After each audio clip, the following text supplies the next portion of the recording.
প্রথমে আপনার নামটা একটু বলেন প্লিজ। সামিয়া। সামিয়া, ওকে। সামিয়া বয়স? আমার বয়স 24। 24 রাইট নাও। কোথায় জন্মগ্রহণ করেছেন, মানে জন্ম জেলা? পড়াশোনা করছেন নিশ্চয়ই? কিসে পড়ছেন? আমি কম্পিউটার সায়েন্সে পড়ছি। আচ্ছা, কম্পিউটার সায়েন্সে পড়ছেন। কোন ইউনিভার্সিটিতে? একটা প্রাইভেট ইউনিভার্সিটি। প্রাইভেট ইউনিভার্সিটিতে, ফাইন। সো আপনি এই অনুষ্ঠানটা শুনেই মূলত আপনি ইন্সপায়ার হন এখানে বলার জন্য, এবং অনেকদিন ধরেই শোনেন, যেটা আপনার সঙ্গে আমার আমি অফিসের কথা। একদম ইন্টার ফার্স্ট ইয়ার থেকে আপনাকে শুনি। ওকে, ইন্টার ফার্স্ট ইয়ার থেকে। ঠিক আছে, চলুন শুরু করা যাক। মানে আপনি তো জানেনই আসলে এখানে কিভাবে বলে। আচ্ছা, যাই হোক, একটু ছোটবেলা থেকে একটু টানি। সেটা হচ্ছে প্রথম থেকে আমি আসলে একটু লক্ষ্মী টাইপের ছিলাম, খেলাধুলা কম করতাম এরকম। তো আমার বাবা আমাকে অনেক আদর করতো, অনেক, মানে সবকিছুতে প্রায়োরিটি দিত। আমি ছোটবেলা থেকে একদম ক্লাস 10 পর্যন্ত আমার রোল ফার্স্ট পজিশনে ছিল। আমার মা হচ্ছে কি আমাকে পড়াতো, সবকিছুই পড়াতো, ড্রয়িং, নাচ, গান, এটা সেটা, ইভেন অভিনয় করা শিখাইতো। কিন্তু আর আমার বাবা হচ্ছে কি আমাকে ইংলিশ পড়াতো এরকম। আমি স্কুল চেঞ্জ করি, কারণ হচ্ছে কি গ্রামে ভালো সায়েন্স বা এটা সেটা থাকতো না, সায়েন্সের টিচার পাওয়া যেত না। তারপরে শহরের স্কুলে যাই। তো ওখান আমি বাড়ি থেকে তারপরে 3-4 কিলোমিটার দূরে হচ্ছে গিয়ে শহরের স্কুলে একা একা যাইতাম। তো তখনই আমার বাবা আমাকে মোবাইল দিছিল। আচ্ছা আচ্ছা, এই ছোটবেলাতেই? হ্যাঁ, দিছিল, কারণ আমাকে অনেক বিশেষ করতো। আমার মোবাইলটার প্রয়োজনই ছিল, কারণ আপনি কোথায় আছেন, কি করছেন না করছেন, যাতে আমি জানাতে পারি স্কুলে গিয়ে যে আমি আসছি। আবার ওটার জন্য আমাকে একটা পকেটও বানিয়ে দেওয়া হয়েছিল আমার সালোয়ারের মধ্যে লুকায়া, যাতে আমি ওখানে লুকায় রাখতে পারি, কারণ ওটা অ্যালাউ ছিল না স্কুলে। আমার কোনো ফ্রেন্ড জানতো না, কেউ জানতো না, শুধু আমার মা বাবা জানতো। আর হচ্ছে গিয়ে এখন সায়েন্সের টিচার কিভাবে ইয়া করবে, সো অনেক দূর থেকে আরেকটা শহর সাইডে আরেকটা শহরের স্কুল থেকে 2টা টিচার হচ্ছে গিয়ে আমার জন্য ইয়ে করছিল। তো ওই সময়টা, ওটা হচ্ছে 2011 সালে, ওই সময়টা এটা হচ্ছে গিয়ে অন্যান্য গ্রামের অন্যান্য পাড়া প্রতিবেশীরা দেখে এটা খুব ইয়ে হইতো, আল্লাহ এই মেয়েটাকে যে বিদ্যাসাগর বানাবে এরকম খুব ইয়ে করতো আর কি। সবাই অবাক হইতো, মেয়েকে এত পড়াশোনা করায় কি হবে, কি হবে, আপনাকে আমাদের গ্রামাঞ্চলের কথাবার্তা, সামাজিকতা জায়গাটা থেকে অনেক সময় বলা হয়। তখন থেকেই হচ্ছে গিয়ে বিয়ে শাদী। আমার বাবা খুব, আমার এত দূর পর্যন্ত আসার পেছনে আমার বাবা খুব চাইতো যে এটা সেটা হয়ে আছে। যাই হোক, তারপরে হচ্ছে গিয়ে আমার অনেক কষ্ট হয়ে যেত, আমি এসেই স্কুল থেকে এসেই সময় পাইতাম না। আর তারপর 10-15 মিনিট সময় পাইতাম হয়তো খাওয়ার জন্য, তারপরে আবার 2টা টিচার চলে আসতো, আবার ওখানে বসতে হইতো, মানে এভাবে আমি খুব টায়ার্ড হয়ে যেতাম। তো আমার বাবা চিন্তা করলো যে ওখানে বাসা নেই, ওই শহরে ওখানে বাসা নেই, তারপর ওখানে আসা যাওয়া ইয়ে হবে, আর ওখানে ব্যাচে তখন তো অনেক টিচার পাওয়া যাবে ওখানে। তো ওখানে চলে গেলাম ক্লাস 10 বছর। ওখানে থেকেই হচ্ছে গিয়ে ইয়ে করলাম, আমার রেজাল্ট আল্লাহর রহমতে অনেক ভালো হইলো। তারপরে হচ্ছে গিয়ে যে গ্যাপটা আমার এসএসসির পরে, যে গ্যাপটা, ওই সময় যে মোবাইলটা আমাকে দিছিল ওই মোবাইলটা আবার নিয়ে গেছিল, যখন আমি হচ্ছে গিয়ে শহরে যখন ছিলাম তখন হচ্ছে নিয়ে গেছিল, কারণ ওটা তো দরকার ছিল। হ্যাঁ, তখন আমি আমার মায়ের ফোন থেকেই লাগলে দরকার হলে ইউজ করতাম। তারপরে হচ্ছে গিয়ে আবার ওইটা আমাকে ব্যাগ দিছিল, ওই ফোনটা। তখন আমার নতুন ফোন, আমি তো সব যাদের ফোন ছিল সবাইকে নাম্বার দিছি, আমি ফোন কিনছি, এই তো সবার সাথে কথা বলতাম, অনেক গল্প করতাম। যাদের সাথে আমি আবার একটু লক্ষ্মী টাইপের ছিলাম, বাট হচ্ছে গিয়ে এটা আমার ফ্যামিলিতে সবাই জানতো লক্ষ্মী টাইপের ছিলাম, কিন্তু ক্লাসে আমার অন্যরকম একটা চেহারা ছিল। আমি সবার সাথে একটু ঝগড়া করতাম আর কি, না মেয়েদের সাথে না, কিন্তু ছেলেদের সাথে আমার ঝগড়া লাগতো বেশি। আর ছেলেরা বলছে সারাক্ষণ ক্লাসের মধ্যে কাজ করে এরকম। তো কিন্তু যে ছেলের সাথে ঝগড়া লাগতো বা যে ছেলেরা সাথে আমি কথা বলতাম না, তাদের সাথেও আমি কথা বলা শুরু করলাম। আমার ফোনে জিজ্ঞেস করতাম, তোরা কই ভর্তি হবি, কিসে কিসে ফর্ম তুলছস, এরকম আর কি। তারপরে হচ্ছে গিয়ে এরকম। তো একটা সময় একটা রং নাম্বারে কল আসে, আমাকে বলে যে আমাকে সে চিনে, আমার স্কুলেরই বড় ভাই, মানে আগের ব্যাচের 2010-এর ব্যাচ। সো আমি বলছি আচ্ছা ঠিক আছে, কোত্থেকে নাম্বার পাইলেন, বললো হাবিজাবি বললো আর কি, মানে বুঝল মানে কি আমার ভাইয়ের কাছ থেকে না কোথা থেকে নিছে এসে কি, যাই হোক আমি এখন মনে করতে পারতেছি না। তো আমি খুব মানে গল্পবাদ ছিলাম আর মানে খুব টকেটিভ ছিলাম আর মানে সেই রকম কথাবার্তা বলতাম। আমার মা তেমন মানা করতো না কারণ হচ্ছে গিয়ে আমি পড়ার সময় পড়তাম, সবকিছুই আমার ভালো ছিল, কিন্তু ভাবতো যে বাসায় আমার বাবা বাসায় কিন্তু আমাদের ছোটবেলা থেকে টিভি নেই। আমার বাবা বলতো যে টিভি দেখলে ছেলে মেয়েদের পড়াশোনা নষ্ট হয় আর ছেলে মেয়েরা নষ্ট হয়ে যায়। ইভেন আমার নানা বাড়িতে আমাদের কখনো যাইতে দিত না, খুব অন্যরকম ছিল। আচ্ছা যাই হোক, তো বাসায় টিভি নাই, কিছু নাই। আচ্ছা থাক, ছেলে মেয়েদের তার ক্লাসমেটদের সাথে গল্প করুক। আমি আমার মায়ের সাথেই গল্প করা শুরু করলাম, এটা সেটা অনেক কাহিনী। তারপরে হচ্ছে গিয়ে কোনো প্রেমের কথা বলতাম না, অনেক গল্প, মানে কি কোথা থেকে আসে মানে অন্যরকম এইরকম আর কি। তো কথা ওই ছেলেটা, আমি তো এমনিতেই অনেক অনেক গল্প করতাম, কিন্তু ওই ছেলেটা একটু বেশি মানে আরো বেশি কথা বলতে চাইতো। তো সবসময় তো আমার বাবা থাকতো বা আমি অন্যান্য কাজ করতাম, এরকম কথা বলা পসিবল হতো না। আচ্ছা যাই হোক, তারপর আমার বাবা আমাকে ঢাকায় পাঠিয়ে দিল আমার এইচএসসির জন্য, কারণ আমার সবসময় আমার বাবারও ইচ্ছা ছিল ঢাকায় পড়াশোনা করব, বেশি ভালো পড়াশোনা করবো এরকম। তো ঢাকায় হোস্টেলে রাখে নাই কারণ আমি নষ্ট হয়ে যাব বা অন্য কিছু হতে পারে। তো তার বোনের বাসায় আমাকে রেখে দিল, ওখানে এসে বিশ্বাস করলো আর কি।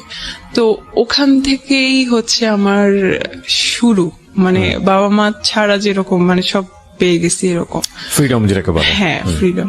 ওরা, আমি আগে একটু বলি, ওরা আমার লোকাল গার্ডিয়ান, প্লাস ওরা আমাকে পড়াইতো, জানতো আমি অনেক ভালো স্টুডেন্ট। আর তাছাড়া আমি ক্লাস 7 থেকে 8 উঠার সময় আমি একবার আমার ফুফুর বাসায় 1.5 মাস ছিলাম। ওই 1.5 মাসে আমার ফুফাতো ভাই দেশে ছিল। আচ্ছা সে এখন হচ্ছে গিয়ে বাইরে। তো আমার ফুফাতো ভাই, ফুফু, তারপর দুলা ভাইয়ের ভাই, উনিও আসতো এই বাসায়। সবাই মিলে একসাথে আমার ম্যাথ বই একদম, কেউ পাটিগণিত ধরতো, কেউ এই চ্যাপ্টার ধরতো, কেউ বীজগণিত ধরতো, কেউ জ্যামিতি ধরতো। একবার মানে ওই 1.5 মাসে আমার সব মানে কভার করে দিয়েছিল আর কি। তো যখন গেছি তখন আবার মানে পড়াশোনার জন্য অন্যরকম। তো 7 তারিখ, মেয়ের 7 তারিখ মেবি, আমার মনে পড়তেছে না, 2012 সালের আমার এসএসসি রেজাল্ট দিছিল। ওই দিনই হচ্ছে কি আমার ভাই দেশে আসছে বিয়ে করার জন্য। কোন ভাই? আমার ফুফাতো ভাই। যে ভাইটা আমার, যার বাসায় আপনি আছেন। হ্যাঁ, যে বাসায় আছি আর কি। তো হচ্ছে কি আমার রেজাল্ট দেখে এত খুশি হয়েছিল, মানে ওনারা সবাই আমাকে নিয়ে অনেক প্রাউড করতো। আর ওই মার্কশিটটা নিয়ে আমার সেই নতুন ভাবিকে দেখা, বলছে দেখো আমার বোন একদম সব সাবজেক্টে A+ পাইছে, শুধু একটুর জন্য ইস এরকম করতেছে, মানে উনি খুব এক্সাইটেড। যাই হোক, তো ওই ছেলেটার সাথে আমার কথা চলতেই আছে। ওই ছেলেটার একটা মানে আপনার স্কুলের সিনিয়র ভাই। হ্যাঁ। ওর নাম কি ছিল? তো ওর সাথে কথা চলতেছিল। ওর একটা সমস্যা হচ্ছে গিয়ে, ও হ্যাঁ বুঝতাম ও বেশি উইক হয়ে পড়তেছে। ও করতো কি, ও ফ্রি মিনিট কিন্তু, তারপরে হচ্ছে কি অনেক মেসেজ জমা হইতো, মিনিট দিয়ে তো কথা বলতো, কিন্তু মেসেজ তো আর পাঠানো হইতো না কাউকে। সো ওই 500 মেসেজ 600 মেসেজ, ওই সবগুলো মেসেজ ও একসাথে আমাকে পাঠিয়ে দিত। তো এটা আমার জন্য আমার খুব বিরক্ত লাগতো যে ও এইরকম করতেছে কিসের জন্য। কারণ হয়তো কি আমার কাজিন ছিল, ও কারণ ওর ফোন ছিল না, আমার ফোন ছিল। তো হচ্ছে গিয়ে কারো ফোন, মানে আমার ফোন ও ধরতে চাইতো, দেখতে চাইতো যে হ্যাঁ কি আছে বা একটা অন্যরকম সিকিউরিটি একটা ব্যাপার থাকে। হ্যাঁ, তো আমি হচ্ছে গিয়ে মানে সিকিউর ফিল করতাম না ও যদি দেখে ফেলে এরকম। তারপরে হচ্ছে গিয়ে আমি ওকে মানা করতাম যে এইগুলো কি ধরনের সমস্যা, এই সেই। তারপরে ওই দিন রাত্রে, ওই যেদিন বিয়ে ছিল, আচ্ছা সেদিন হচ্ছে গিয়ে বর বউ হচ্ছে গিয়ে যখন যায় না, মানে যে ঘরটা সাজানো থাকে ওই ঘরে যায় ছবি তোলার জন্য, তাদের পার্সোনাল ছবি তোলার জন্য বা রোমান্টিক ছবি তোলার জন্য। তো আমার ভাই আর ভাইয়ের বউকে হচ্ছে কি ওই রুমে পাঠানো হলো। তো আমরা কয়েকজন যাইতে চাইছিলাম আর কি ওই রুমে। তো একটা ছেলে ক্যামেরা গলায় ঝুলানো, সে বলতেছে না এদিকে যাওয়া যাবে না, এদিকে যাওয়া যাবে না। আমি কিছুই বলি নাই, কারণ ওই বিয়ে নিয়ে আমি খুব এক্সাইটেড ছিলাম। আমি ফার্স্ট ওই বিয়েতে শাড়ি টাড়ি পরি আমি, কারণ অন্য কোনো বিয়েতে আমাকে যাইতে দেওয়া হয়নি, এটাই হচ্ছে গিয়ে প্রথম। তা আমি তাকে কিছুই বলি নাই, আমি জাস্ট মনে মনে বলতেছিলাম ভাব কি ক্যামেরাম্যান হয়ে তার মনে হয় আত্মীয় হচ্ছে আমার, আমি যেখানে খুশি সেখানে যাব, সমস্যা কোথায়। তো আমি তাকে ভাবলাম যে সে ক্যামেরাম্যান। তারপরে হচ্ছে গিয়ে একটু কি ওই ছেলেটাকে আমি এই ফার্স্ট দেখি। তারপরে হচ্ছে এদিকে রাত্রে যখন আমি আসি ফোন চেক করি, তারপরে দেখি যে সেই নাসির আমাকে এতগুলা মেসেজ পাঠাইছে, সব ব্লক করেছে। তারপরে আমি ওকে বলতেছি যে কি সমস্যা কি, মানে আমি তো বলছি যে আমি আজকে বিজি থাকবো, কথা বলতে পারবো না, প্লাস এগুলো কি। তারপর ওই দিনও আমাকে বলে যে আমি আসলে রিলেশন করতে চাই তোমার সাথে, এটা এভাবে আর কি প্রপোজ করে। তো তোমার কি মাথা নষ্ট, আমি তো তোমাকে এখনো দেখি নাই। কারণ আমার ভিতরে এরকম কিছুই ছিল না, আমি তো শুধু গল্পের তালেই আছি, মানে আমার ও ধরনের কোনো ফিলিংস ছিল না, প্রেম করবো বা এরকম কোনো ইন্টেনশন আমার ছিল না। আমি তোমাকে এখনো দেখি নাই, তুমি কিরকম না কি উল্টাপাল্টা না দেখা কি বলছো। আচ্ছা ঠিক আছে, তাহলে একটা কাজ করি, আমরা ছবি পাঠাই, তুমিও পাঠাবো আমি পাঠাবো এট এ টাইম। তো MMS এ আমরা ছবি পাঠাইলাম একসাথে। ওর ছবিটা আমি যখন দেখলাম ভাই আমার ভালো লাগে নাই, ও কালো ছিল আর চিকনা চাকনা শুকনা টুকনা ছিল, তো আপনি ইমপ্রেস হননি। হ্যাঁ যাই হোক, তারপর হচ্ছে আমি বলতেছিলাম যে না আমি রিলেশন করবো না, আমার ভালো লাগতেছে না। তো বলছে আচ্ছা ঠিক আছে, তাহলে সরাসরি দেখা করি, তাহলে হয়তো কারণ আমার ছবিতে হয়তো ভালো দেখা যাচ্ছে না বা সেখানটা। তারপরে হচ্ছে গিয়ে কিন্তু কথা চলতেছে। তারপরে হচ্ছে গিয়ে একদিন দেখা করি, এমন একটা জায়গায় দেখা করি যে এই জায়গাটাই হচ্ছে গিয়ে আমার এই আত্মীয় ওই দিক দিয়ে হয়তো যাবে, ওই দিক দিয়ে যাবে, দেখতে পারবে, আমার কলেজেরই পাশে। তো আমি হচ্ছে গিয়ে মানে হাঁটতে হাঁটতে কথা বলি আর কি তার সাথে। তো তখনও আমার ভালো লাগে নাই। তার সাথে তার একটা মামা আসছিল, তার মামাকে মামা বলতে কি মানে ফ্রেন্ড টাইপের মামা থাকে না, ইয়াং মামা আর কি।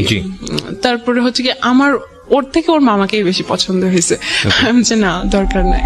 তো আমি এই জিনিসটা হচ্ছে গিয়ে ততদিনে আমার ফ্রেন্ড হয়ে গেছে আমার কলেজে, আমি আমার ওই ফ্রেন্ডের কাছে শেয়ার করছি যে এই অবস্থা, কি করব। বলতেছে আচ্ছা একটা প্ল্যান করি। তো ও তো আসলে আমার এই জিনিস ছিল, ওর মাথায় আর কিরকম একটা বুদ্ধি আসবে।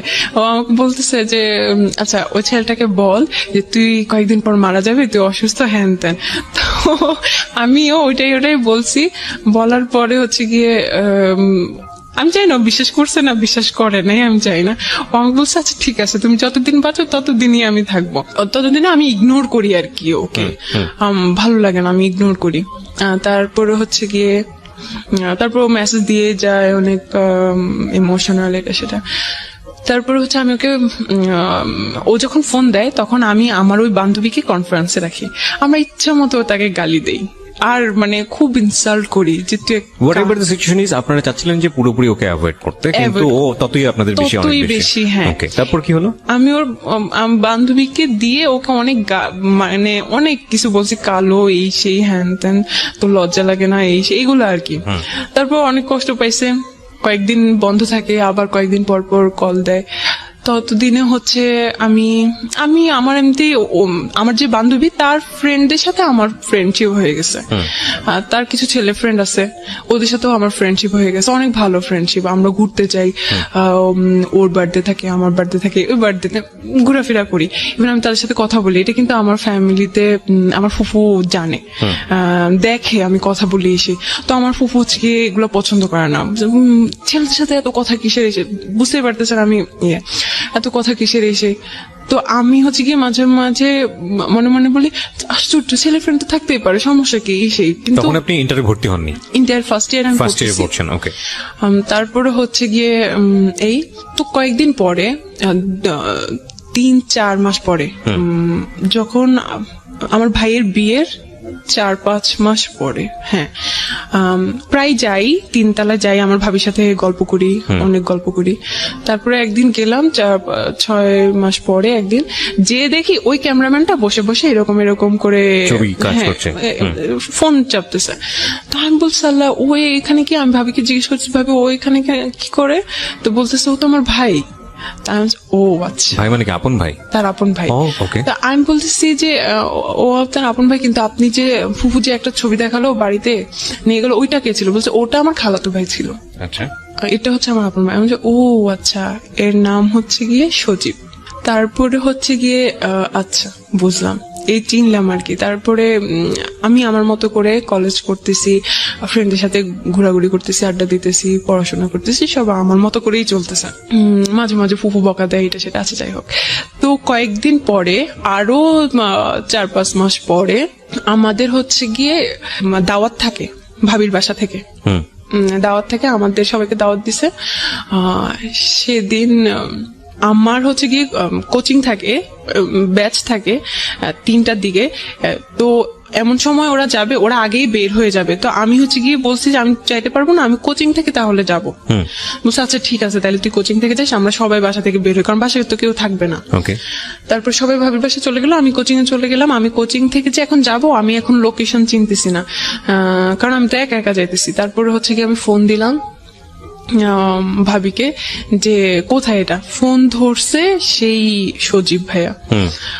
ফোন ধরার পরে আমি বলতেছি ভাইয়া জায়গাটা কোথায়, আমি তো একা আসতেছি, আমি চিনছি না। তো বলতেছি যে এখানে আসেন, এই জায়গায় তো আমি গেলাম, নর্মাল কথাবার্তা। তারপরে হচ্ছে গিয়ে ঘুরলাম ফিরলাম, আচ্ছা যাই হোক। এর ফাঁকে কয়েকদিন পরে আমার ইন্টার ফার্স্ট ইয়ার ফাইনাল পরীক্ষা দিলাম। দেওয়ার পরে আমি চিন্তা করলাম যে আমি এখানে আসলে পড়াশোনা করতে পারতেছি না। আমার 2টা ভাইনা ভাগ্নি আছে না, ওরা অনেক ফ্রেন্ডলি, ডিস্টার্ব তেমন না, মানে আমি ফিল করতেছিলাম আর কি যে ডিস্টার্ব হচ্ছে বা আমি ভালোভাবে পড়াশোনা করতে পারতেছি না। তো আমার বাবা চিন্তা করলো যে আচ্ছা ঠিক আছে, যে যদি রেজাল্ট ভালো না করে তাহলে ঢাকায় এত কষ্ট করে টাকা পয়সা খরচ করে কি। তো আমার বাবা কি করছে, আমার জন্য একটা বাসা নিছে। আবার বাসা নিছে, ওখানে হচ্ছে গিয়ে আমার মা কয়েকদিন পর পরে আসে, অল্টারনেট করে, কয়েকদিন আমার মা আসে, কয়েকদিন আমার বাবা আসে, কারণ বাসায় তো আরো আমার ভাই বোনরা আছে, ওদের পড়াশোনা আছে। তারপরে আপনাকে একা বাসায় দিল বাড়িওয়ালা? হ্যাঁ, আমার বাবা মা তো যায়। ও আচ্ছা, মানে অল্টারনেট করে, হ্যাঁ ফ্যামিলি বাসা। তারপরে হচ্ছে গিয়ে যদি আমার বাবা মা না যেতে পারে, আমার বড় একটা আপুকে পাঠিয়ে দেয়, মানে অল্টারনেট করে কেউ থাকে। আর সব সময় থাকার জন্য আমাদের একটা এখন কাজের মেয়ে বলবো না, কারণ ও আমাদের বোনের মতো হয়ে গেছে, একদম ছোটবেলা থেকে ওকে সাপোর্ট করতে আপনাকে। তো ওকে পাঠিয়ে দিয়েছে, কারণ যাতে খাওয়া দাওয়া, জামা কাপড় ধোয়া, এভরিথিং যাতে ও করে, আমি যাতে শুধু পড়াশোনা করতে পারি। আমার হচ্ছে টেস্ট পরীক্ষার কিছুদিন আগে হচ্ছে কি আমি ফেসবুক আইডি খুলি, মানে ওর সাথে কথা হয়, একটু কথা হয়, বেশি একটা কথা বলি না। আমি ওকে বুঝাই যে না এটা হবে না, আমি পারবো না। তারপর বলছে আচ্ছা ঠিক আছে, আমি তোমার সাথে একটু কথা বলি। মানে ও অনেক হেল্পলেস ছিল।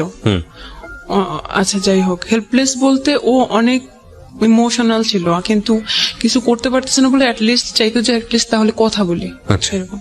যাই হোক, তারপরে আমি ফেসবুক আইডি খোলার পর তো এখন আরো খুশি। হ্যাঁ, ফেসবুকে আমার একে তাকে হচ্ছে কি অ্যাড করা শুরু করছি। দেন আমি ভাবিকে বলে আমার ফেসবুক আইডি খুলছি, রিকোয়েস্ট দিছে আপনি ইয়া করেন। ইভেন ভাবির আইডি থেকে আমি কেউ রিকোয়েস্ট পাঠাইছি। বলতেছে যে কে রিকোয়েস্ট পাঠানোর পরে আমি বলছি যে এরকম আমি আপনার আপুর ননদ। তো বলছে আচ্ছা ঠিক আছে, একটু কি কথা হয়েছে। তারপরে আমার রেজাল্ট দিল, আলহামদুলিল্লাহ ভালো। আমি মেডিকেলের জন্য প্রিপারেশন নিতে থাকলাম। ওই সময় আমি ফেসবুকে ছবি আপলোড করি, কমেন্টে উনি একটু কমেন্ট করে, কমেন্টে কথা হয়, এমন টাইপের কমেন্ট করে যেটাতে আমার অ্যান্সার দিতে হবে, মানে আমিও যাতে রিপ্লাই দেই, এরকম টাইপের। তো উনি অনেক ভালো বাংলা জানে। আচ্ছা, উনার বাংলা মানে বুঝতে গেলে আমাকে সারাদিন লাগতো উনার অ্যান্সার তৈরি করতে, তারপর আমি একটা অ্যান্সার দিতাম এমন। তারপর আপনার ভাবির ভাই, তাকে আমার অনেক ভালো লাগতো বলতে উনি খুব পার্সোনাল, মানে আপনার কাছে মনে হচ্ছে পার্সোনালিটি সম্পন্ন একজন মানুষ। হ্যাঁ, ওকে। বাসার সবাই ওনাকে অনেক ভালো জানতো। তো কিন্তু আমি ভাইয়া হিসেবে দেখতাম, ওগুলো আমার মাথায় ছিল না। তারপরে টুকটাক কথা হয়, এখন কথা আস্তে আস্তে বাড়তেছে, প্রতিদিনই কথা হয়, কিন্তু 1-2টা মেসেজ এরকম আর কি, প্রতিদিন কথা। জি। তারপরে হচ্ছে একদিন সে আমাকে বলে আপনার ফোন নাম্বারটা দিয়েন। আমি যে হ্যাঁ, আপনি তো ভাবির কাছ থেকে আমার ফোন নাম্বার নিতে পারেন। বলছে আসলে এটা খুব ডিসঅনেস্টি হয়ে যায়, আপনি নিজেরটা নিজেই দেন। আমি যে এত ঢং করার তো কিছু নাই, আচ্ছা ঠিক আছে নেন, আমার তো কোনো সমস্যা নাই। তারপর সেদিন আমাকে একটা জাস্ট মিস কল দেয়, এই ফার্স্ট উনি আমাকে আমার ফোনে মিস কল দেয়। ওকে, একটা চলেন দেখা করি। আমি যে হ্যাঁ, আপনি বাসায় আসেন, বাসায় আসলেই তো আমাকে দেখতে পারবেন, কথা হবে। বলছে সব কথা কি আর বাসায় বলা যায় সবার সামনে?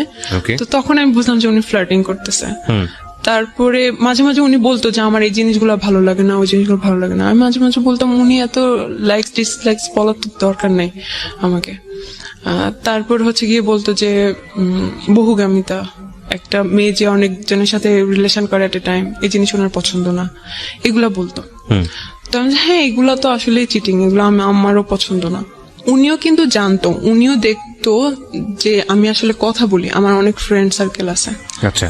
একদিন আমি আমার কাজে যাই, আমি তখন হচ্ছে কি ভার্সিটি কোচিং করতেছি, শেষ পর্যায়ে আর কি, আমি মেডিকেলে চান্স পাই না তেন।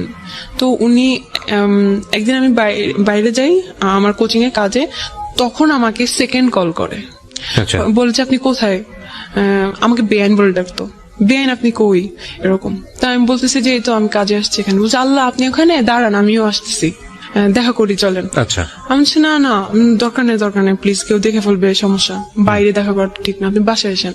বলছে না সমস্যা না, আপনি থাকেন, কেউ দেখবে না। ওই দিন শুক্রবার ছিল। আচ্ছা।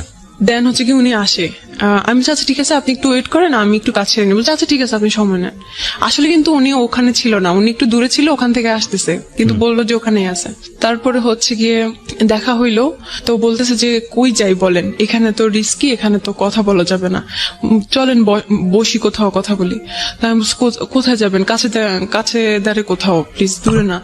তো উনি বল চলেন কলাবাগান যাই। ফার্স্ট আমি কলাবাগানের নাম শুনি, ওকে, ঢাকার কলাবাগানের নাম শুনে কলাবাগানের নাম শুনি, হ্যাঁ।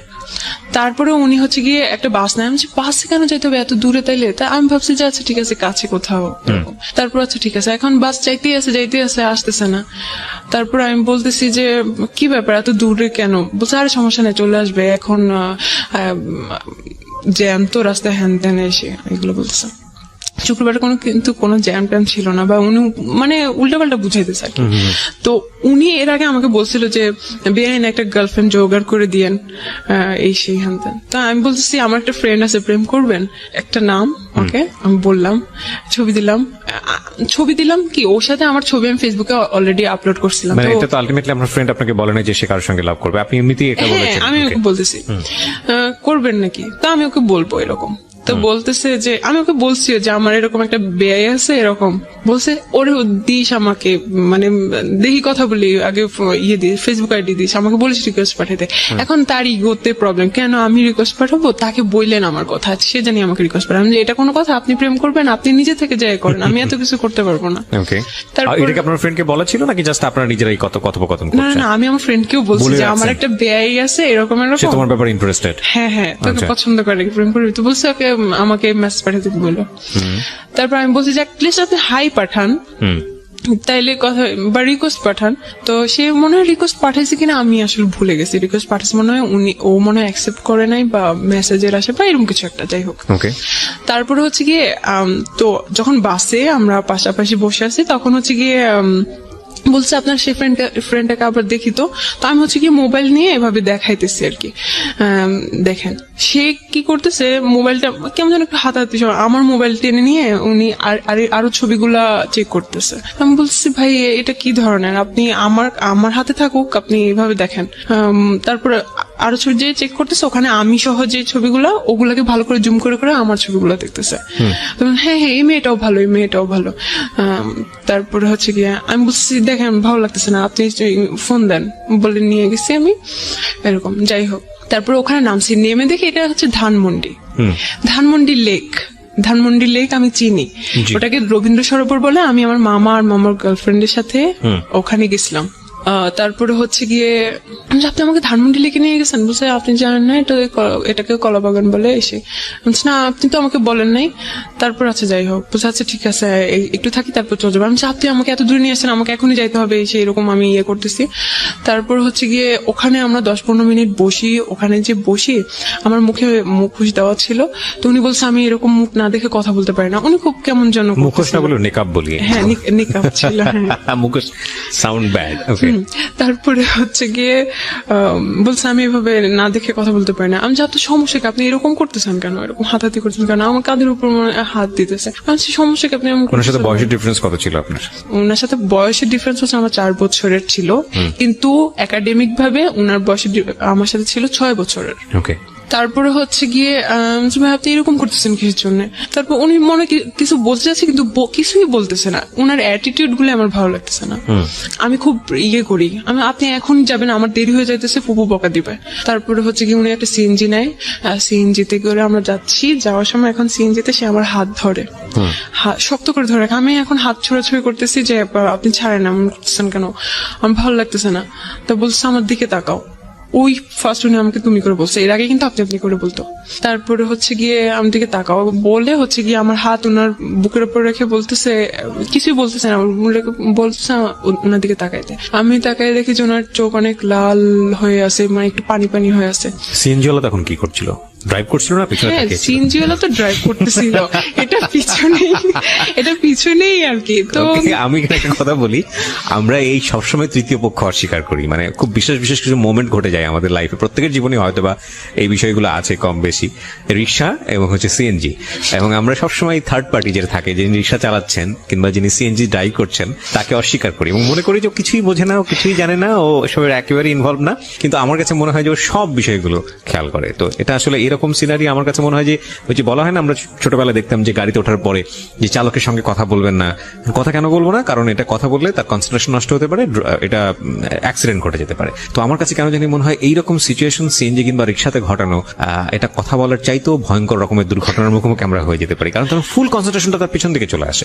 সো এগুলো না করাটাই বেটার। ওকে, যাই হোক, বলেন তারপর হচ্ছে গিয়ে তো আমি বুঝলাম যে আসলে উনি রিলেশন করতে চাচ্ছে বা উনি আমাকে পছন্দ করে এরকম কিছু, বাট উনি কিন্তু এরকম মুখে কিছুই বলে নাই, শুধু চোখ লাল এটা দেখাচ্ছে। হ্যাঁ, আমি নিজেই সব বুঝে নিছি, এরকম একটা অবস্থা। তা আমি জাস্ট ওনাকে একটাই কোশ্চেন করছি যে এটা কিভাবে সম্ভব, আপনি কি পাগল হয়ে গেছেন, এটা কিভাবে সম্ভব, আমাকে তো মেরে ফেলবে, সিডর হয়ে যাবে, ঘূর্ণিঝড় হয়ে যাবে বাসায়। তারপর বলতেছে আমি সবকিছু ম্যানেজ করবো। আমি বলতেছি কি ম্যানেজ করবেন আপনি? বলছে আমার ফ্যামিলির কেউ তোমাকে কিছু বলবে না, কারণ সবাই উনাকে অনেক প্রায়োরিটি দেয়, উনি একমাত্র ছেলে। আচ্ছা, ওভার কনফিডেন্ট। হ্যাঁ। তারপরে হচ্ছে গিয়ে আমি বলছি আপনার ফ্যামিলি আপনি রাখেন আপনার কাছে, কিন্তু আমার ফ্যামিলি তো জীবনে মানবে না। বলছে আমি ওটাও ম্যানেজ করবো একদিন। আচ্ছা, তারপরে হচ্ছে গিয়ে এভাবেই চলতে থাকলো। আমি বাসায় গেলাম, বাসায় গিয়ে আমি চিন্তা করতেছি যে আসলে আমি কি করব, কি করতেছি। উনি কিন্তু দেখতে অতটা সুন্দর না, বাট উনার কথাবার্তা, উনার কথার স্টাইল, তারপর অনেক যুক্তি সহকারে কথা বলতো। আপনি ওনার পার্সোনালিটি আপনার ভালো লাগতো? আমার খুবই ভালো লাগতো। বাসে যে আমি চিন্তা করলাম উনি হয়তো আমার রিলেটিভ, উনি আমাকে ধোকা দিবে না, কারণ আমি ততদিনে বুঝে গেছি ঢাকায় কি হচ্ছে না হচ্ছে, রিলেশন মানে কি, বা কয়েকদিন নিয়ে করে টাইম পাস করে চলে যায় সে। উনি আমাকে হয়তো ধোকা দিবে না, ওনার কাছে আমার প্রায়োরিটি থাকবে, ছেড়ে যাবে না। এই তাছাড়া উনি, ওনার সাথে আমার বয়সে ভালোই ডিফারেন্স আছে, উনি ভালোভাবে স্টাবলিশ হতে পারবে, হয়তো আমি ভালো থাকবো। এই চিন্তা করে আমি শুরু হইলো রিলেশন। মানে আপনি ওকে করলেন ফাইনালি? ঠিক আছে, ঠিক আছে, আমার দিক থেকে ওকে। তখন আপনি ইন্টার সেকেন্ড ইয়ারে পড়ছেন না ফার্স্ট ইয়ারে? তখন হচ্ছে গিয়ে ইন্টারমিডিয়েট শেষ, আমি ভার্সিটিতে ভর্তি হব আর কি নভেম্বর। মানে অ্যাডমিশন টেস্টের জন্য প্রিপারেশন নিচ্ছেন ওই সময়টাতে? হ্যাঁ, পরের দিনই আমরা ঘুরতে যাই কোথাও। আমি তখনও বুঝে উঠতে পারি নাই জিনিসটা কি, একটা পাবলিক প্লেসে একটা পার্ক, বাট রাস্তা আর কি ভিতরের দিকে না, রাস্তার দিকে মানুষ যাওয়া আসা করতেছে, অনেকে জগিং করতেছে, এই সেই। ওই জায়গায় সে আমাকে টান দিয়ে ধরে হচ্ছে গিয়ে ফার্স্ট কিস করে। আমি খুব শকড হই, মানে আমি খুবই লজ্জা পাই, আমার হাত পা তখন কাঁপতে থাকে, খুবই অবস্থা খারাপ, কারণ আমি তখনও ভাইয়া ডাকি, আমি 3 মাস পর্যন্ত ভাইয়াই ডাকতেছিলাম। Basically he was super fast, এবং আপনার জায়গা থেকে আপনি একদম, হ্যাঁ, আমি খুব মানে শক হই আর কি। যাই হোক, ফার্স্ট থেকে আমি দেখছিলাম উনি খুব অন্যদিকে আর কি, তো আমি ভাবছি উনি বলতো যে ইন্টেন্স গুলো ভালো লাগতো না, কিন্তু তারপর দিকে আমি চিন্তা করতাম আচ্ছা ঠিক আছে, সে তো আমার বয়ফ্রেন্ড, বা আচ্ছা ঠিক আছে, আমি পরে এটাকে আবার ইজি ভাবে নিতাম, কিন্তু ফার্স্ট ভালো লাগতো না। পরে তারপরে হচ্ছে গিয়ে কথাবার্তা হয়, সবই ভালো, ঠিক আছে। 2 মাস পরে সে না অন্যদিকে কথাবার্তা বলে, অন্য কিছু চায় আর কি। তো আমি বলতেছি ঠিক আছে, আপনি তাহলে আমাকে বিয়ে করেন। তো বলতেছে যে বিয়ে জিনিসটা কি?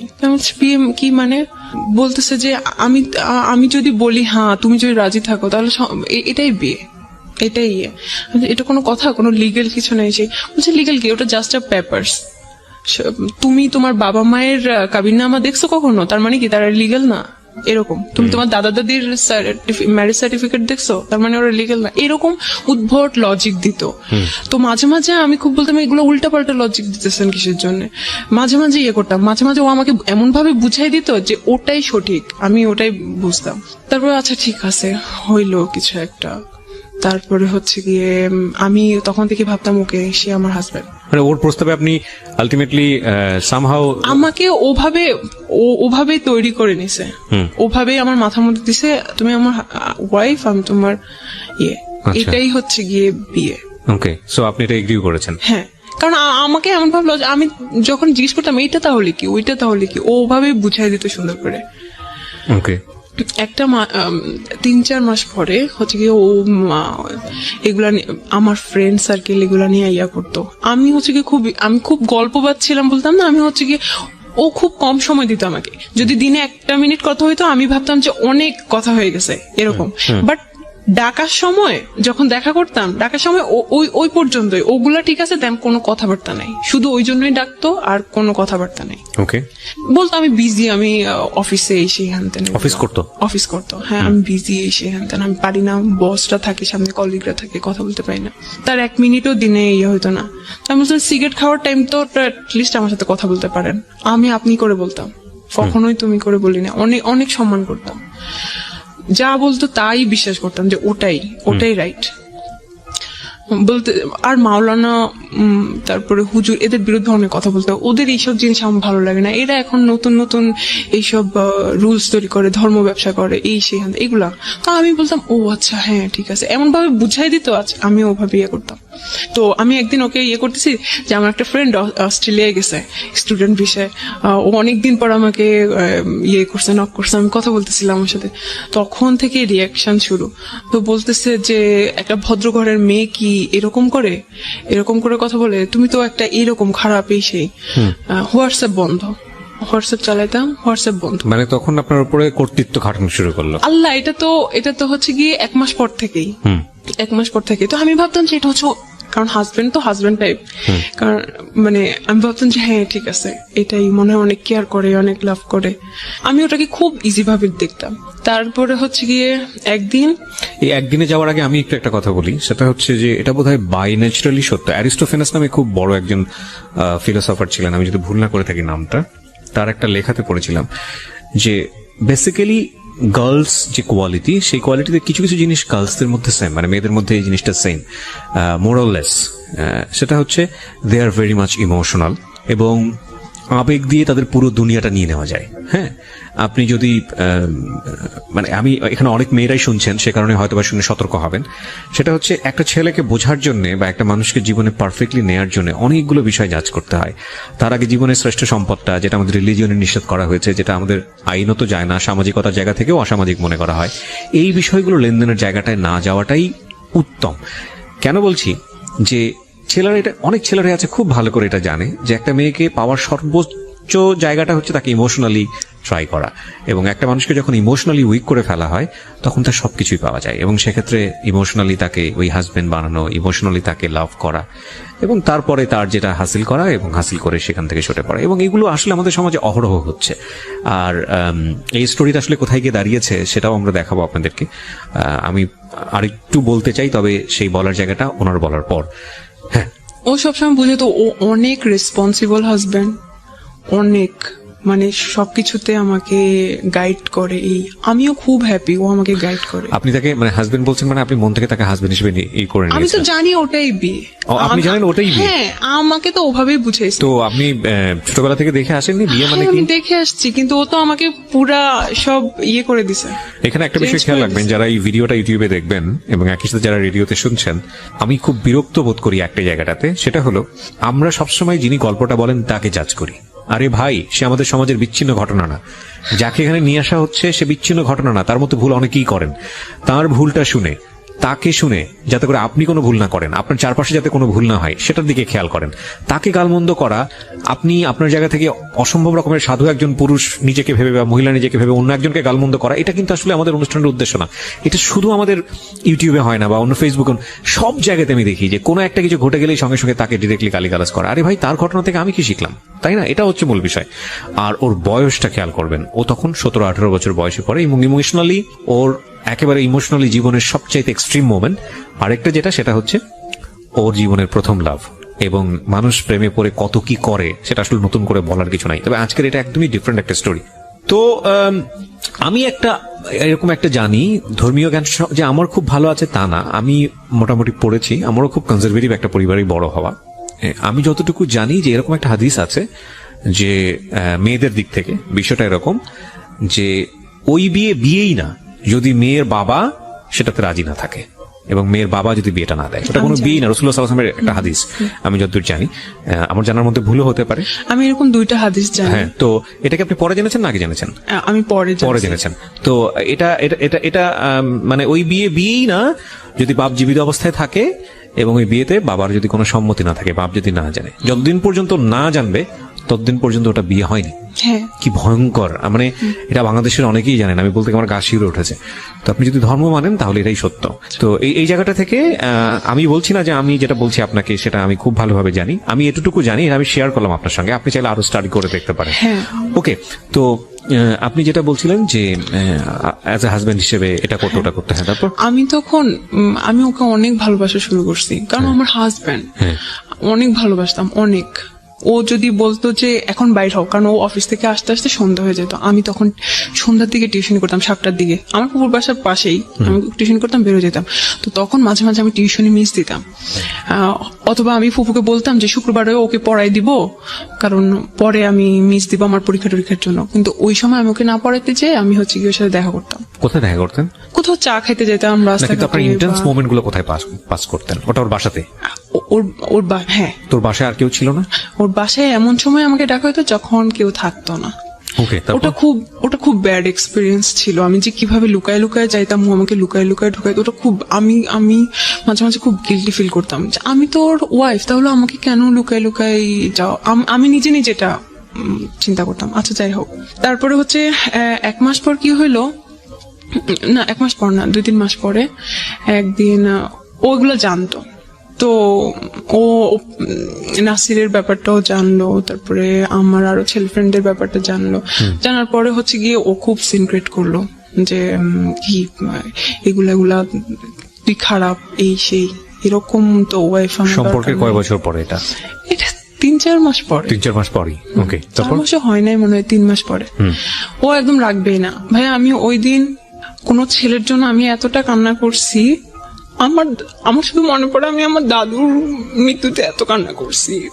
আমি ওর পায়ে ধরে বলতেছিলাম, ও আমাকে ওই দিন, আমি চেয়ারে বসাচ্ছিলাম, ও হচ্ছে চেয়ারটা ধাক্কা দিছে, যে অনেক ক্রেজি হয়েছিল, আমি চেয়ার থেকে পড়ে গেছি। তারপর আমি ওর যে পা ধরতেছি, প্লিজ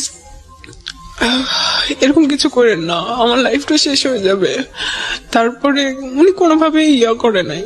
ওই দিন আমি বাধ্য হয়েছি, আমি চলে আসতে। কি করব, বলতেছি তুই এখান থেকে জানালে আমি তোকে মেরে ফেলবো।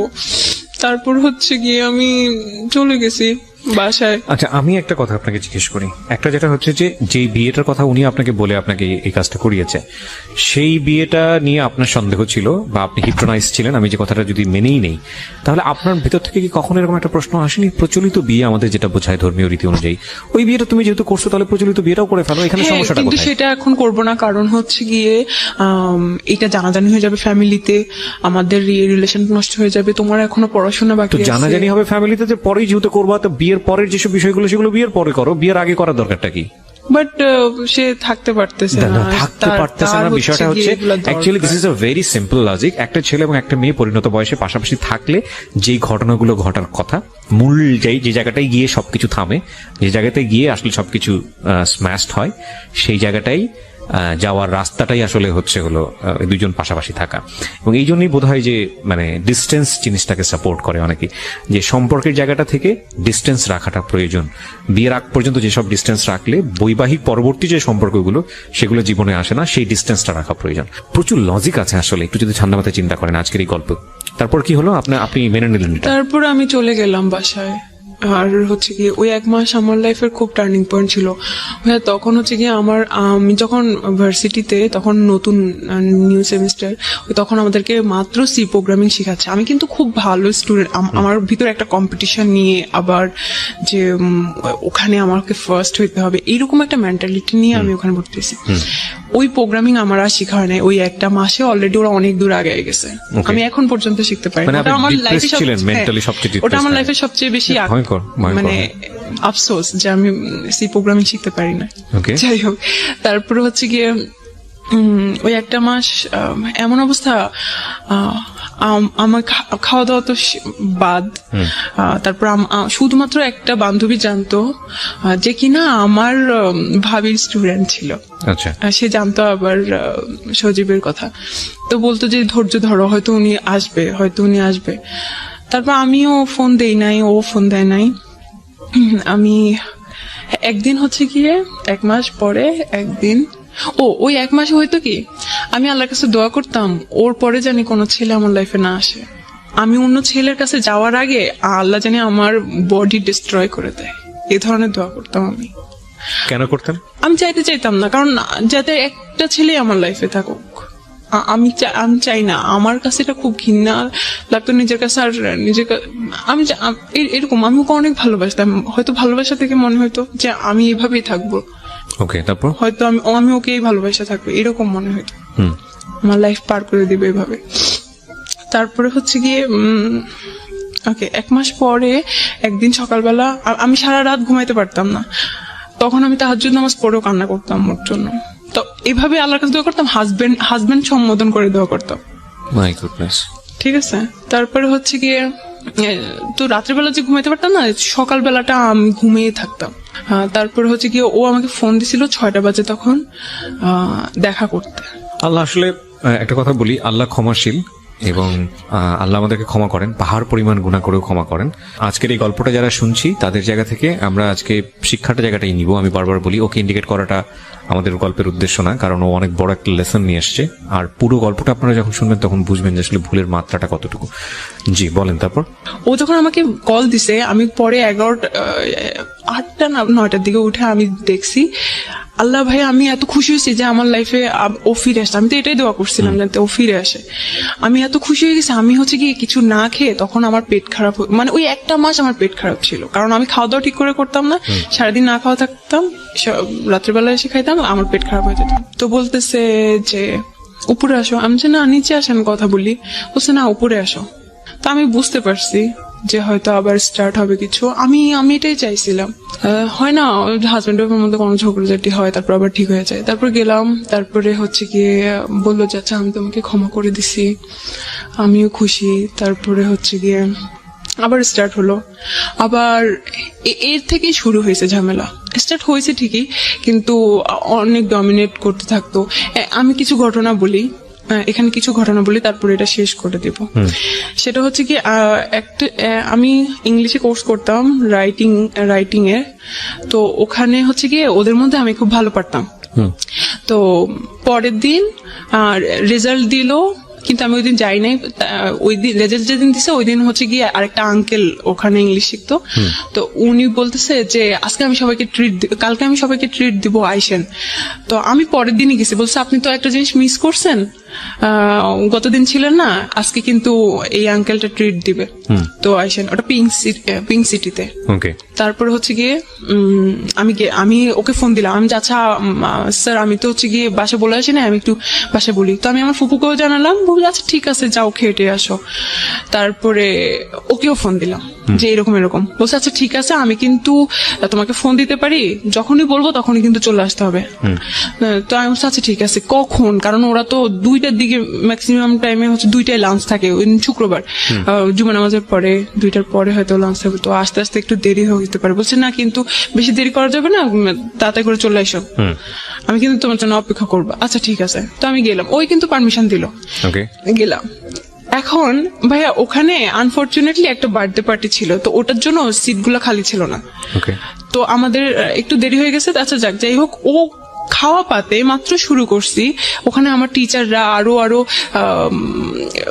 ওই ক্লাসের আরো আপু ভাইয়ারা, মা কয়েকজন বড় বড় ইয়ে ছিল, সবাই খাইতেছি। ওই টাইমে ও আমাকে ফোন দিতেছে। ওই সময় আমি কি খাওয়া পাতে ওখানে রেখে চলে আসবো? মানুষ কি ভাববে? ওরা কি জানে আমার রিলেশন আছে বা এরকম কিছু? আমি বলতেছি আমি আসতেছি, আর একটু সময়। সে কন্টিনিউসলি ফোন দিয়ে যাচ্ছে। তারপর আবার বৃষ্টি শুরু হয়েছে। আমি যে এরকম করতেছি, বাসায় যেতে বলছে। হ্যাঁ, আমি যে তাড়াহুড়া করতেছি, ও স্যাররা বুঝতে পারতেছে যে তুমি এমন করতেছো কেন, বসো। আরে ও চিন্তা করতেছে হয়তো আমি কিছুক্ষণের সময় ফ্রি পেয়েছি বাসার মধ্যে, এতটুকু তুমি যদি মিস করে ফেলো তাহলে ফ্রি পাবো না। হ্যাঁ, ইন্টেন্স গুলো দেখেন আপনারা, এবং এগুলো কিন্তু আমাদের সোসাইটিতে এখন অনেক কমন, খুব কমন স্টোরি। বিশেষ করে মেয়েরা আজকের এই গল্পটা একটু ভালো করে মনোযোগ দিয়ে শোনেন প্লিজ। হ্যাঁ, ওকে। তারপর কারণ পরে তো আর সময় পাবে না, ও অনেক সময় ম্যানেজ করছে আমার জন্য। এমনিতেই কথা বলতে পারে না, এমনিতেই কথা বলতে পারে না, 1 মিনিট 2 মিনিট কথা বলে। তারপর হচ্ছে গিয়ে আমি তো অনেক করতেছি ওখান থেকে আসার জন্য, বৃষ্টি হইতেছে। আমি বলছি না স্যার, আমাকে যাইতে হবে বাসায়। বলছে আল্লাহ, এই বৃষ্টি তুমি যাবা কিভাবে? দাঁড়াও আমি সিএনজি ঠিক করে দিয়ে এসে। পরে হচ্ছে গিয়ে করতে করতে 5টা বেজে গেছে আমার ওখানে আসতে। পরে আমি ফোন দিতেছি, ও হচ্ছে গিয়ে পিক করতেছে না। আমি মেসেজ পাঠাইতেছি, ফোন করতেছি, আমি ওখানে 8টা 8:30 পর্যন্ত দাঁড়াইছিলাম ওই জায়গায়, যে ও ফোন ধরবে, আমি দেখা করে তারপর বাসায় যাবো। ও ধরতেছিল ওই না। তারপর আমি বলছি আমি কিন্তু এখানে, আমি মাঝে মাঝে খুব করতাম আর কি, ক্রেজি হয়ে যাইতাম। আমি কিন্তু এখানেই দাঁড়াই থাকবো, আপনি কিন্তু না করলে। ও অনেক ঘাবড়া ছিল। বলছে আচ্ছা ঠিক আছে, কতক্ষণ দাঁড়ায় থাকো, জানে তো আমি একটা সময় যাবোই বাসায়। 8:30 9টা বেজে গেছে। তারপর হচ্ছে কি আমি বাসায় চলে আসছি। একটা স্বভাব ছিল কি, কোন ঝামেলা হইলে ও 4 দিন 5 দিন কথা বলতো না, এটা আমার শাস্তি। আচ্ছা যাক, এরকম আমি হচ্ছে গিয়ে ভার্সিটিতে ভর্তি হই, ভার্সিটিতে আসা যাওয়া করতেছি। তারপর আমি হচ্ছে গিয়ে ভাবলাম যে আমার ফুপুর বাসা থেকে ভার্সিটিতে যাইতে প্রত্যেকদিন রিক্সা ভাড়া এটা সেটা অনেক খরচ হয়ে যায়। তো আমি ওখানে মেসে থাকি, ওখানে সাবলেট না মেসে যাই, ওই সব ঠিকঠাক করে দেয়। কয়দিন ঠিক হয়, কয়দিন আবার ঝামেলা হয়, এরকমই হইতে থাকে। আবার আমি হচ্ছে গিয়ে কি করি, ওই যে আমার একটা ফ্রেন্ডের সাথে যে অস্ট্রেলিয়ায় থাকে, ওর সাথে যে আমার ফেসবুকে একটু কথা হয়েছে, আমি ভাবছি যে আচ্ছা ওর সাথে যেহেতু কথা বললে ও রাগ করে, ওর সাথে যে চ্যাটগুলো আমি ওটা ডিলিট করে দেই। তাহলে কারণ অতদিনে আমার ফেসবুক পাসওয়ার্ড আইডি সব ওর কাছে। আচ্ছা, আমার কোনো সমস্যা নাই। আচ্ছা ঠিক আছে, ওটা আপনার কাছে ছিল? কখনো না, আমি চাইও নাই। The most common case of our society, মানে আমি বাবারা বলছি, মেয়েরা একটু ভালো করে শোনেন এবং ইউটিউবে যারা দেখছেন দেখেন, এগুলো আমাদের জীবনে খুব খুবই কমন ঘটনা আজকাল, কিন্তু এগুলোর পরিণতি ভালো হয় না। এবং খুব আনফরচুনেটলি এই জিনিসগুলো আমরা বুঝে না বুঝে অতি ভালোবাসা দেখাতে গিয়ে এই জিনিসগুলো করে ফেলি। একটা জিনিস খেয়াল রাখবেন, যেই লাভের রেসপেক্ট নাই, যেই লাভে দুজনের প্রতি সম্মান নাই, স্যাক্রিফাইস নাই, ফিউচার নিয়ে চিন্তা নাই, শুধুই এই ধরনের অনৈতিক সম্পর্ক যেখানে ঘুরে ফিরে এবং ইন্টারেস্টটা যদি ক্লিয়ারলি বোঝা যায়, তাহলে সেখানে ডুবে থাকা হলো আফিম খেয়ে যেরকম মানুষ ঘোরের মধ্যে থাকে, বিষয়টা আসলে এরকম। এবং ডেফিনেটলি এটা মেয়েদের জায়গা থেকে খুব বেশি হয়। আফিমটা যতটা পাওয়ারফুল, তার চেয়ে তো কয়েকশো গুণ পাওয়ারফুল বোধ হয় তাদেরকে ইমোশনালি ব্ল্যাকমেইল করলে। ফাইন, ইমোশনালি আপনি তাদেরকে ব্ল্যাকমেইল করেন, they will do anything for you, কিন্তু এটা যে কত ভয়ঙ্কর হয় শেষ পর্যন্ত জীবনে এসে, হ্যাঁ। এবং এটা আসলে বোঝা উচিত। একটা মানুষকে আপনি যদি মনে করেন যে ফাইনালি মানুষটা আপনার জীবনের জন্য, তাহলে বিয়ের আগে যে সম্পর্কগুলো এক্সারসাইজ করা উচিত না, সেই সম্পর্কে কোনোভাবেই যাবেন না। এটা বিয়ের পরেরই সম্পর্ক। হ্যাঁ, যদিও আমাদের এই জিনিসগুলো এখন অনেক বেশি ইজি হয়ে গেছে, কমিউনিকেশন অনেক ইজি, ফোনের কারণে হোক বা যে কোনো কারণেই হোক, এগুলোর পরিণতি কিন্তু ভালো না, একদমই ভালো না। হ্যাঁ, যদি কোনো কারণেই বোঝেন যে আপনার প্রায়োরিটি এই ছেলেটার কাছে একটু কম, বা যাকে আপনি চিন্তা করছেন, আপনার এটা মনে করার কোনো কারণ নাই যে ছেলেটাকে ছাড়া আপনি বাঁচবেন না বা এই মেয়েটাকে ছাড়া আপনি বাঁচবেন না, কারণ আল্লাহ হয়তো এর চাইতে ভালো কাউকে না কাউকে আপনার জীবনে রেখেছেন। ডেফিনেটলি যেটা হয় আমাদের জীবনে, আমরা আসলে বুঝি না, আমরা আসলে বুঝতে চাই না, এত বেশি ইমোশনালি থাকি। ইমোশনাল এক ধরনের, এই জন্যই হয়তো কেউ কেউ বলে যে emotion is one kind of drug, খুব পাওয়ারফুল ড্রাগ। মানে ওর মুখের উপর কথা বললে ধরে রাস্তাঘাটে ধরে থাপ্পড় মারতো, ওগুলা কিন্তু এমনিতে মানে থাপ্পড় না, খুব জোরে সোরে। আপনি কি মনে করতেন যে হাজবেন্ড মেরেছে এই জায়গাটা জান্নাতে না, আমি খুব মাঝে মাঝে হইতাম, আমি খুব ব্যথা পাইতাম, আমি কাঁদতাম, তারপরে আবার হয়ে যেতাম, ভালো লাগতো না আমার জিনিসটা, কিন্তু কি করব, আমি তো আমার হাজবেন্ড, কি করব। না, হাজবেন্ড হলে যে গায়ে হাত তুলতে পারবে বিষয়টা কিন্তু এরকম না। আমি তো এখন ছুটে পারি। হ্যাঁ, আপনার জায়গাতে কোনো ফল্ট ছিল কিনা? একটা যেটা হচ্ছে একটা মানুষ খুব আরাম করে মুখের উপর কথা বললে, আমি এখানে একটা কথা বলি সামিয়া, গায়ে হাত তোলার প্রসঙ্গটা কখন আসে? যখন আপনি নিজেও বুঝতে পারছেন যে না, ও যেটা চাচ্ছে সেটা আমি করতে পারছি না, বা ও বুঝতে পারছে যে না, এটা সমাধান হতে হবে না, কিন্তু আলটিমেটলি পেশি শক্তি এখানে সমাধান। তখন গায়ে হাত তোলা কিন্তু খুব তাড়াতাড়ি চলে আসে না একটা সম্পর্কের মধ্যে, এটা অনেকদিন যাওয়ার পরে গিয়ে এই জিনিসগুলো হয়। সো বোথ সাইড প্রবলেম ছিল ডেফিনেটলি, আপনার জায়গা থেকেও কিছু না কিছু প্রবলেম ছিল। হয়তো আমি মাঝে মাঝে ঘাবড়ানি করতাম। হ্যাঁ, না কিন্তু এখানে আমরা এটা আমাদের অনুষ্ঠানের একটা সীমাবদ্ধতা। যখন কেউ গল্পটা বলতে আসে, সে নিজেকে ওই ফেরেশতার জায়গায় তুলনা করে, মানে আমার কোনো দোষ নাই। না না না, অবশ্যই ডেফিনেটলি কিছু না কিছু ফল্ট তো আপনার অবশ্যই আছে আপনার জায়গা থেকে, এবং সেই জায়গাটা থেকে আমার মনে হয় অনেক কিছু শেখারও আছে আমাদের। অবশ্যই আমার ফল্ট গুলাই আমি বলি, আমি হচ্ছে গিয়ে ওই ভিডিও ওই হচ্ছে গিয়ে চ্যাট গুলো আমার ডিলিট করা উচিত হয়নি, এই জন্য সন্দেহটা আরো বেড়ে গেছে। ডেফিনেটলি পারবে। আর আমি হচ্ছে কি মাঝে মাঝে ওকে সার্চ দিতাম, ফেসবুকের পাসওয়ার্ডটা দেওয়া উচিত হয় নাই কেন? মানে আমাকে একটু বলেন তো, এটা অনেকেই দেয়, আমি আসলে একটু ইন্টার করছি বেশি, চাইতেছিল, সে সন্দেহ করছে, সে কারণে যাবে। আমি কিভাবে আচ্ছা আমাকে একটু বলেন তো, খুব সহজ করে, আমি জানি না ইন্টারমিডিয়েটের ছেলেমেয়েদের এই জিনিসটা মাথায় আসে কিনা, একটা মানুষকে সন্দেহ করে কি আটকানো যায়?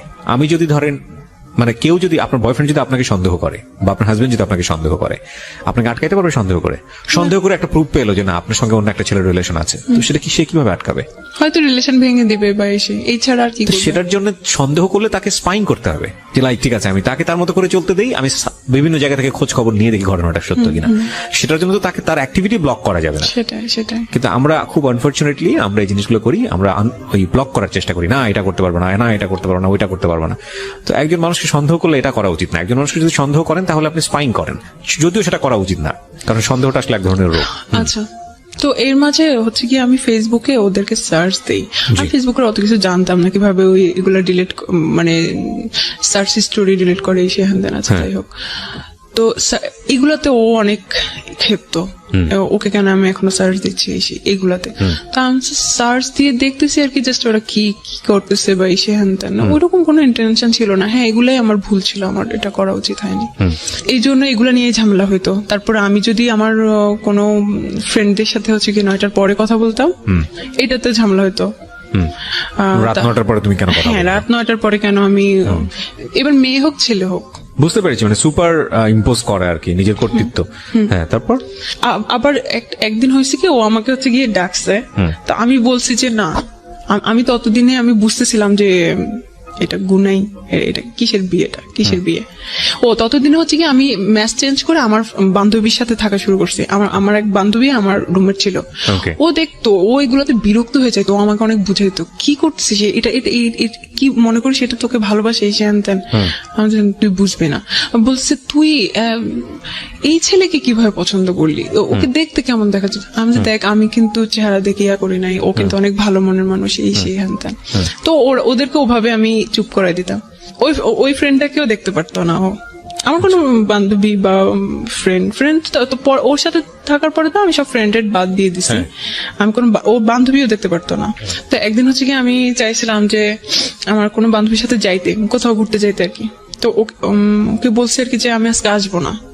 তো আচ্ছা ঠিক আছে, আইসো না, আর কখনোই আসা লাগবে না। একটু ইগোইস্টিক ছিল আর কি, ওইগুলা ওর ইগোতে হার্ট করতো। এরপরে হচ্ছে 8 মাস আমি আসলে স্পেসিফিক কারণটা হচ্ছে কি আমি মানে করতে পারতেছি না, যে 8 মাস হচ্ছে গিয়ে কোনো নাই, কিন্তু এই 8টা মাস আমি অনেক কাঁদতাম আর ওকে ফোন দিতাম, বারবারই পোক করতাম, প্লিজ আমি সরি এরকম বলতাম, ফিরে আসেন, তো হয়তো না। তারপরে হচ্ছে গিয়ে একদিন ও আমাকে বলে যে ও এর মাঝখানে ঝামেলা হইতেছে। তো আমি ওই ফ্রেন্ডের কাছ থেকে চলে এসে আরেকটা রুমমেটের সাথে থাকা শুরু করতেছি। তো ওই রুমমেটের সাথে ওর কাছে তো আমার সব ফেসবুক আইডি আছে, আমার ফেসবুক আইডি বা হচ্ছে কি পাসওয়ার্ড এগুলো আছে। তো হচ্ছে গিয়ে ও দেখতে পারে কে আমার রুমমেটের নাম কি হ্যান ত্যান। তো ও আমার রুমমেটকে ও রিকোয়েস্ট পাঠায়, বলে যে আমার নামে আমাকে ও অনেক ভালোবাসতো, ও হয়তো এগুলা প্রকাশ করতে পারতেছে না, অনেক সুখ দুঃখের কথা বলে। তা ও আমার রুমমেট আমাকে বলে যে আপু ও তো এরকম, উনি তো এরকম আমাকে মেসেজ দিয়েছেন, জাস্ট ঠিক আছে কথা বলে দেখো কি বলে। তারপর হচ্ছে তখন কিন্তু রিলেশনটা ভালো নাই। তারপরে হচ্ছে গিয়ে আমি কোনোভাবে ওকে ছাড়তে চাচ্ছিলাম না, যে যাই হয়েছে ওর সাথেই থাকি। ওর সাথে একটা সময় আমি ওর রুমমেটের ল্যাপটপ থেকে ওকে মেসেজ দিতাম, ও কিন্তু এগুলো এখনো জানে না। আমি ওকে ছোট করতে চাই না, ও ছোট হয়ে যাবে। তারপরে হচ্ছে গিয়ে আমার রুমমেট বলতো আপনার মনে হয় ভালো করে ঘাটা উচিত, ওনার মনে হয় ক্যারেক্টারের প্রবলেম আছে এই সে। তুমি অন্য সবকিছু বলতে পারো, এইটা বলতে পারো না, কারণ এইটা আমি বিশ্বাস করি না। ওটা আমি বিশ্বাসই করতাম না ওর কোনো মেইলি প্রবলেম আছে। তারপর হচ্ছে গিয়ে টুকটাক ফ্ল্যাটিং এখন শুরু হয়ে গেছে আমার রুমমেটের সাথে। তো একটা সময় আমার রুমমেট আমাকে হাইড করতেছিল, বলছিল যে ওই হয়তো ওকে বলে দিছে যে বইলো না। তো হয়েছে কি আমি তখন চিন্তা করতাম ও আমাকে বলে না কেন, ওর ব্যাপারে কিছু কি অবস্থা, ওর কি হইলো। তারপরে আমার বিছানা থেকে আমার রুমমেটের বিছানা দেখা যায়, ল্যাপটপটা এভাবে ক্লোজ। আমার আবার চোখে ভালোই মানে পাওয়ার আছে, আমি হচ্ছে বুঝতে পারি যে কোন চ্যাট বা এসে। আমি হচ্ছে গিয়ে ও আয়নার সামনে কিছু একটা করতেছে, আমি ওর মেসেজ আসছে, নোটিফিকেশনের সাউন্ড হচ্ছে, আমি দেখি যে ওর নাম। তারপরে আমি কিছু বলি না, আমি জাস্ট সময় দিচ্ছি দেখি ও কিছু বলে কিনা ওর ব্যাপারে। তখন আপনার সঙ্গে কোনো সম্পর্ক নাই? না, সম্পর্ক নাই বলতে আমি তো চাচ্ছি, কিন্তু ও আমাকে ইয়ে করে না, ইগনোর করে, ও চাচ্ছে না আমাকে, এরকম আর কি। তারপরে হচ্ছে গিয়ে কি পেলেন আপনি? কয়েকদিন পরে আমি ইচ্ছা করে ওর কথা উঠাইছি যে কি অবস্থা এখন, কি আর মেসেজ দেয়, কি বলে। বলছে না তেমন কই না, তেমন কিছু না। আরে আমি কেন ভাই আপনার বয়ফ্রেন্ডের সাথে কথা বলতে যাবো, আমি এগুলোতে ইন্টারেস্টেড না, আপনারা যা খুশি, এমন ভাবে কথা বলো আমার রুমমেট। তারপর আমি বলতেছি আমি তো সেদিন দেখলাম যে মেসেজ করছে, তুমি খেয়াল করো নাই কি বলছে। আমি শুনতে চাইছিলাম যে ও কি বলে। তারপর বলছে ও আচ্ছা তাই নাকি, দেখি নাই তো, আচ্ছা দেখি আমি চেক করে দেখি। পরে আমাকে সব চ্যাট, আমি বলছি দাও, আমি একদম সাথে যাই ওর বিছানায়, সব দেখি একদম, আমি সব স্ক্রিনশট আমার কাছে নিয়ে আসি। যেগুলো দেখি সেগুলো হচ্ছে গিয়ে ওর ফ্ল্যাটিং টাইপ, যেগুলো একদম কবি ভাব, কোন মেয়ে হ্যাঁ ইচ্ছা করলে সবাই পড়ে যাবে। আল্লাহ কি প্রথমেই বলেছে যে ইমোশনালি ব্ল্যাকমেইল করা, ইমোশনালি দুর্বল করে ফেলা। হ্যাঁ, তারপরে হচ্ছে গিয়ে একদিন ও আমাকে বলে নাই, আমার রুমমেট হচ্ছে গিয়ে তার বান্ধবীর মামার বাসায় গেছিল তারপর রোজার সময়। তারপরে ও এসে আমাকে বলে যে কি আপু জানেন কি হয়েছে, আল্লাহ কি হয়েছে, উনি তো আমার সাথে দেখা করছে। তাই নাকি, কি হয়েছে, কি বলছে। আরে আপনি জানেন না, কয়েকদিন আগে থেকে আমাকে বলতেছিল তোমার সাথে দেখা করবো, কথা আছে।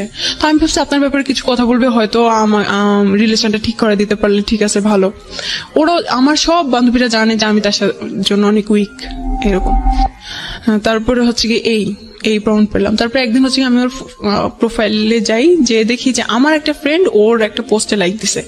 এখন আমি বলছি আল্লাহ, তাও কলেজ ফ্রেন্ড, ও ওকে চিনে কিভাবে, ওর ফ্রেন্ড লিস্টে কিভাবে। আমি আমার ওই ফ্রেন্ডকে নক করি, বলি যে কি অবস্থা। বলতেছে দোস্ত, সে তার সাথে আমার ইদানিং পরিচয় না, আমি জানি না তোর সাথে কি। তাকে আমি 2008 সাল থেকে চিনি। সে হচ্ছে আমার কোচিং এর টিচার, ফিজিক্স পড়াইতো তখন থেকে। বাট তুই দেখ, সে আমার টিচার ঠিকই, তুই আমার প্রত্যেকটা প্রোফাইল যেগুলো সিঙ্গেল পিকচার সেগুলোতে যে দেখ ও কি টাইপের কমেন্ট করে, এমন টাইপের কমেন্ট যেগুলো আমাকেও করতো, মানে বাহ, মানে অন্যরকম আর কি। তার একটা টিচার মানুষ, সে হচ্ছে তার স্টুডেন্টের ইয়েতে কেমন টাইপের ইয়ে করে। ইভেন আমাকে সে নক করে ফেসবুকে, সে সবসময় আমাকে বলতো যে ছেলেদের পোস্টে লাইক দিচ্ছ, তুমি একটা খারাপ, এই সে হ্যান দেন। কোথাও লাইক দিতাম, কিছু হয়েছে কি, আমি খারাপ, ফেসবুক ইউজ করা যাবে না, হ্যান না তেন না। কিন্তু সে যে এগুলো আমি টাইম সহ দেখতেছিলাম, ততদিনে আমি ফেসবুকে অনেক কিছু জানি, টাইম কতদিন কিবার। ও তো এইসব মেয়েদের সাথে ফ্লার্টিং করে আসছিল। ফাইন্ড আউট করে লাভটা কি? আপনি ফাইন্ড আউট করে, ও তো আপনাকে বলে দিয়েছে যে সে আপনাকে আর চায় না, তারপরে ফাইন্ড আউট কেন করছিলেন? ফাইন্ড আউট করতেছিলাম এই জন্য যাতে আমার সুবিধা হয় ওকে হেট করতে, আমি যাতে এনার্জি পাই। You got all those things find out করার পর আপনি পেলেন ওকে হেট করার মতো, তারপরে কি হলো? তারপরেও আমি ওকে ফোন দিছিলাম একদিন, ফোন দিয়ে আমি জানি এটাই হয় আসলে। হ্যাঁ হ্যাঁ, আমি কোনোভাবেই চাচ্ছিলাম না, তো এসে আমাকে বলে দেখবো তুমি আমাকে কত ভালোবাসো, তোমাকে 4 বছর টাইম দিলাম, তুমি বিসিএস ক্যাডার হবা, ঠিক আছে, বিসিএস ক্যাডার হয়ে তারপরে আমাকে বিয়ে করতে আসবা। তা আমি বলছি এই 4 বছরে তুমি আমার সাথে কোনো কন্ট্যাক্ট করবে না। তা আমি কন্ট্যাক্ট যদি না করি আমি কিভাবে জানবো আপনি অন্য মেয়েকে আপনার গার্লফ্রেন্ড হয়ে গেছে কিনা বা এসে হয়ে গেছে, কিভাবে জানবো? সেটা পরে দেখা যাবে, পরে আসলেই জানতে পারবো 4 বছর পরে, আগে বিসিএস ক্যাডার হও তারপরে। আমার কখনো ইচ্ছা ছিল না বিসিএস পরীক্ষা দেওয়ার, কারণ আমি ইঞ্জিনিয়ারিং এ পড়ি, আমার বিসিএস এর প্রতি ইন্টারেস্ট ছিল না। তারপর আমি বলছি আচ্ছা ঠিক আছে, আমি ওই কন্ডিশনেও আমি রাজি হয়ে গেছিলাম, কারণ আমি কোনোভাবেই ওকে হাতছাড়া করতে চাইছিলাম না। আমি পড়াশোনা নেটে সার্চ দিতেছিলাম কি কি আছে, কোথায় কি, এভরিথিং সেই রকম বিসিএস এর প্রিপারেশন নেওয়া শুরু করছি। আমার বাবা মা এদিকে আমাকে ফোন দিছিল, তারা ঢাকায় আসতেছে, আমাকে কোনো একটা ছেলে দেখতে আসতেছে, সুইডেনে থাকে। তারপর হচ্ছে গিয়ে আমি গেলাম, এমন অবস্থা বাসায় মনে যেন আজকে বিয়ে হয়ে যাচ্ছে, এরকম একটা অবস্থা। বাসায় সবাই খুব এক্সাইটেড। ওই ছেলের সাথে আমার যখন কথা হইলো, একটা রুমে আমাদেরকে পার্সোনালি কথা বলতে দিল, আমি খুব নার্ভাস ছিলাম, আমি শুধু হ্যাঁ না করতেছিলাম। ওই ছেলেটাকে খুব পজিটিভ মনে হয়েছিল আমার ব্যাপারে। তারপরে হচ্ছে গিয়ে বলতেছিল দেখা হবে, ওই ছেলেটা আমাকে বলতেছিল দেখা হবে ইনশাল্লাহ, এটা বলে চলে গেছে। কিন্তু ওই ছেলেটাকে আমার ফুফুর পছন্দ হয় নাই, কারণ ছেলেটা একটু বয়স্ক ছিল, হেলদি টেলদি ছিল, আমার সাথে তাকে যাচ্ছিল না। তো বুঝতে কি পাগল হয়ে গেছে, মেয়ের লাইফটা নষ্ট করে দিবে, এসে হ্যান অনেক ভালো আসবে ইনশাল্লাহ। তো কোনোভাবে ফ্যামিলি থেকে মানা করে দিল। কিন্তু আমি যে ওইটা ফেস করার পরে, এটা আমার লাইফের ফার্স্ট প্রপোজাল ফ্যামিলি থেকে। আমি বাসায় আমার মেসেজ যাওয়ার পর আমি অনেক চিন্তা করলাম যে আমার বাবা আমার জন্য ছেলে দেখতেছে, সুইডেন থেকে শুরু করছে, তার অনেক টাকা বেতন, সে কিন্তু অনেক স্টাবলিশ, আর সে তো আমার গায়ে হাত দেওয়ার সাহস পাবে না, আমার বাবা হাত ভেঙে ফেলবে ওর, বা ফ্যামিলি থেকে একটা ইয়া নিবে। আর আমি যাকে পছন্দ করি আমি এভাবে ইগনোর হচ্ছি, আমার ভালোবাসার মূল্য তার কাছে নাই, আমি কোথায় আছি, কি করতেছি আমি, এই ধরনের আমি চিন্তা করতেছিলাম। আমি খুব একটা এনার্জি পাইছি ওই জায়গা থেকে। তো আমি ওকে ফোন দিয়ে বলতেছি আমি আপনাকে আর ফোন দিব না, আমি আপনাকে আর ডিস্টার্ব করবো না, আপনি আপনার মতো থাকেন। এটা বলার পরে সে হাসছে, কারণ আমি এরকম অনেকবার বলছি যে আমি আপনাকে ফোন দিব না, তারপরেও ফোন দিছি। তো আমি বলছি আচ্ছা ঠিক আছে, আপনি হাসেন আর যাই করেন, এটাই হচ্ছে লাস্ট ফোন। এখানে একটা কথা বলি, আপনাদের মধ্যে কি এমন কোনো কিছু ছিল যেটা তাকে আপনাকে ব্ল্যাকমেইল করতে পারতো? সরি, আমি এটা স্কিপ করে গেছি। হ্যাঁ, ও হচ্ছে, ওর কাছে আমার 2টা ভিডিও আছে। একটা ভিডিও হচ্ছে গিয়ে খুব অ্যাবনর্মাল, আমি কাঁদতেছিলাম যে আমি সরি, আমি এরকম করবো না, আমি আর ওকে সার্চ দিব না, এদেরকে আর সার্চ দিব না। আর হি ওয়াজ রেপিং মি। এটা ভিডিও করেছে সে? এটার ভিডিও করছে, এটা ফার্স্ট ভিডিও করছে। বলতেছে আমি এগুলার কাছে দাঁড়াই না, আমি এগুলো পছন্দ করি না, কিন্তু আমার মনে হয় এখন করা উচিত। ও এটা বলছিল, আমি যাই হোক। তারপর এটা ছিল ফার্স্ট পার্ট। আমি জানি, আমি তখন বিশ্বাস করছিলাম ও ওগুলা ডিলিট করে দিবে, কারণ আমি ওকে অনেক বিশ্বাস করতাম। আচ্ছা, তারপর সেকেন্ড পার্ট? সেকেন্ড হচ্ছে গিয়ে ও আরেকটা ভিডিও করছিল, সেটা নর্মাল। এটা তো আপনার সম্মতি ছিল? আমার সম্মতি ছিল, কারণ ওকে একবার তো করছিলই। তারপর বলছে যে এগুলো কিছুই হবে না, এগুলো আমি এমনিতে রেখে দিব। তো আপনি বলেননি যে তুমি এগুলো ডিলিট করে দাও? লাস্টে এগুলো নিয়ে বাংলাদেশে যে পরিমাণ সোশ্যালি যেগুলো একটা ভয়ঙ্কর রকমের ক্রাইম, লাস্ট ফোন কনভারসেশনে কি ছিল? এর মধ্যে যখন ওই যে 8 মাসে আমাদের ব্রেকআপ ছিল, তখনই আমি বলছিলাম প্লিজ এগুলো ডিলিট করে দাও। যদি আমার যদি বিয়ে হয়ে যায়, আমার হাজবেন্ড জানবে যে আমার বউ এরকম আছে, তখন তো এটা ইয়ে হবে। জানো, এটার দাবিদার তো আমিও তো এটাতে রেসপন্স, আমিও এটাতে ইনভলভ, এটা আমার রাখার রাইট আছে। আমি যে তাহলে যেখানে সম্পর্কই নাই, যেখানে আপনি আমাকে চাচ্ছেনই না, সেখানে এগুলো রেখে লাভ কি আপনার? তো বলতেছে যে সেটা আমি বুঝবো, আমি এটা করবো না, আর তোমার আর কিছু বলার আছে? তারপরে হচ্ছে গিয়ে যেটা কোথায় রাখছে সেটাও আমি জানি। এখনো আপনি জানেন? আমি জানি কোথায় রাখছে। কোথায় রেখেছে? ওর গুগল ড্রাইভে। সবচেয়ে নিশ্চিন্ত জায়গা বাংলাদেশের এখন ছেলেদের এই জায়গাটা, গুগল ড্রাইভ। আমি সেদিন আমার স্যারকে জিজ্ঞেস করছিলাম, আমি খুব software security, sorry cyber security. কথাটা বলা ঠিক হলো না বাংলাদেশের ছেলেদের, কারণ বাংলাদেশের সব ছেলে এরকম না, বাট যারা করে ফ্রড তাদের জন্য বোধহয় একটা খুব সেফ জায়গা হয়ে গেছে গুগল ড্রাইভ। ওকে ভাইয়া, ইদানিং একটু বলি, আমার এই সেমিস্টারে একটা কোর্স আছে সাইবার সিকিউরিটি। তো আমি ইদানিং শিখা শুরু করছি কিভাবে ওয়েবসাইট হ্যাক করে, কিভাবে প্রোটেক্ট করে, কিভাবে ডাটাবেস হ্যাক করে। তো আমি স্যারকে একটা কথা জিজ্ঞেস করছি, স্যার আপনি আমাদেরকে এগুলো শিখেছেন, কিন্তু গুগল ড্রাইভ কিভাবে হ্যাক করে, এটা কি পসিবল? বলছে, হাসতেছিল, যদি এটা পসিবল হতো তাহলে তো তোমারটাই আগে হ্যাক হইতো, কোনোভাবে। এটা পসিবল না। হ্যাঁ পসিবল অবশ্যই, যারা ডেভেলপার তাদের কাছে সবকিছু সেই জায়গাটা possible। নাইবা গেলাম, পসিবল আর ইম্পসিবল, কিন্তু মানে আমি চাচ্ছিলাম আপনি আর কি। ওকে বলছিলেন যে তুমি এটা ডিলিট করে দাও, বাট কেউ যদি এটা কখনো করে কারো কাছে, করার পর আপনার সামনে ডিলিট করলে এটা যে কপি নাই আপনি ইনশিওর হবেন আমি কিভাবে? কিভাবে শিওর হব? Right. হয়তো সে অন্য একটা কোথাও ইমেল লিখেছে? আইডি ক্রিয়েট করে, জানি না, ইভেন ওই গুগল ড্রাইভে Google Drive-এ। রাখলেও আপনি এটা নিশ্চিত হতে পারবেন না, কারণ কোন একটা মানুষ যদি আপনি যদি 100% শিওর থাকেন এটা ফার্স্ট কপি, লাইক আপনার সেলফোনে করেছে বা অন্য কোথাও করেছে, প্রথমত করাটাই অন্যায়। করার পরে যদি আপনি নিশ্চিত থাকেন যে এটা ফার্স্ট কপি এবং সেই ফোনটা আপনি সিজ করে ফেললেন বা সেখান থেকে ডিলিট করে দিলেন, কিন্তু তারপরে অনেক অন্যান্য সময় তো নিশ্চিত আছে। হওয়া যায় না। আর আপনি যেহেতু তাকে স্পেস দিয়েছেন, সেখানে পারলে 100টা কপি করে ফেলেছে, এখন তো আপনি নিশ্চিত হতে পারবেন না। It's a police case. হ্যাঁ, তো আমি যখন ওকে ফোন দিলাম, তো ও হচ্ছে গিয়ে তখনও বলতেছিল, হ্যাঁ তোমার তো আরেকটা সিম চালু হয়েছে, তুমি তো এখন অনেক কিছু করতেছো। তখনও হচ্ছে গিয়ে ওই কাহিনী। আমি যে দেখেন, আমি আপনাকে ফোন দিছি কিন্তু সম্পর্ক ঠিক করার জন্য না, আমি একেবারে শেষ করার জন্য আপনাকে ফোন দিছি। আমি আপনাকে আর ডিস্টার্বও করবো না, আপনি আপনার লাইফ মতো থাকেন। তো একটু হাসতেছিল। আমি আচ্ছা ঠিক আছে, দেখা যাক আমি কতটুকু পারি কন্ট্রোল করতে, দেখা যাক। অবশ্যই সে আমার ফ্যামিলি মেম্বার, সে অলরেডি জেনে গেছে যে আমাকে কেউ দেখতে আসছে। তারপর হচ্ছে গিয়ে এটা বলে আমি ফোন রেখে দিলাম 7 নভেম্বর। ওই দিন লাস্ট কথা হয়েছে। এরপরে আমার আর ইচ্ছাও হয় নাই, আমি আর কষ্টও পাই নাই, আমি আর ওকে ফোনও দেই নাই। ও আপনাকে ট্রাই করেছে? না, ও ও try তো করে? আমাকে কখনোই ট্রাই করতো না। ওকে, এখানে এই যে ভিডিওটা আপনি রেখে দিলেন, সারা জীবনের জন্য এটা একটা আতঙ্ক। তো এটা নিয়ে আপনার খারাপ লাগে না, কষ্ট হয় না? হ্যাঁ, আমি আসবো। ওটা নিয়ে তো এখন ঘটনাটা চলতেছে। তারপরে হচ্ছে গিয়ে এইদিকে আমি কি করলাম, আমি আমার ইমেল অ্যাড্রেস চেঞ্জ করলাম, পাসওয়ার্ড চেঞ্জ করলাম, আমার ফোনেও কিন্তু করা, ও দেখতে পারে আমার ইনকামিং কল, আউটগোয়িং কল, এগুলোও দেখতে পারে। আমি অফিসে কল দিলাম, দিয়ে মানে বললাম এত বেশি তার কাছে ক্লিন হতে গিয়েছেন যে জীবনে কোনো পার্সোনাল বিষয় রাখেননি, সব তাকে শেয়ার করেছেন। সব আমার হাজবেন্ড। চরম পর্যায়ের বোকা। এসএসসি ইন্টার পড়ুয়া মেয়েরাই আসলে এই জিনিসগুলো বেশি করে। হ্যাঁ, তারপর হচ্ছে কি আমি অফিসে কল দিলাম, দিয়ে বললাম যে আমি এটা কিভাবে কি করতে পারি। তারপর ওরা আমাকে বললো, ওয়েবসাইট লিংক বললো, আমি ওখানে গেলাম, গিয়ে হচ্ছে সব চেঞ্জ করলাম। তারপরে যাচ্ছে ফেব্রুয়ারিতে 2019 সালে ফেব্রুয়ারিতে আমার সেমিস্টার ব্রেক ছিল। ও এইদিকে কি হয়েছে এটা বলতেই হবে। এটা হচ্ছে কি আমার ভাবি জানতো, আমার ছোট ভাবি, আমার ছোট ভাইয়ের বউ, ফুফাতো বোন। উনি বলতেছে যে তুমি কি পাগল হয়ে গেছো, এগুলো সব ঠিক করো। ও কিচ্ছু করবে না, ওর বোন তোমার ভাইয়ের ভাত খায়, কিছু করবে না ও। আমি খুব ভয় পাচ্ছিলাম, কিছু এভাবে সাহস দিছে। তারপর সব করছি। তো উনার সাথে আমাকে কথা বলতে দিত না। আমি উনার সাথে কথা বলার জন্য আরেকটা আইডি খোলার পরে ওটা জানতো না, তার আইডি খুলি, তারপর উনার সাথে কথা বলি।